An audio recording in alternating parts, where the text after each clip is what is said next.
Ne propustite Večeras na prvom. Još jednu epizodu zabavno-muzičkog serijala Prijatelji zauvek od 21. Kad je svega nestalo.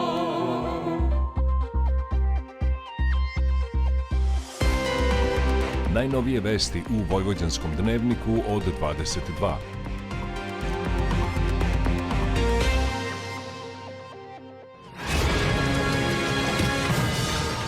I za kraj večeri španski istorijsko-avanturistički film Ala Triste sa Vigom Mortensenom u glavnoj ulozi od 22:30.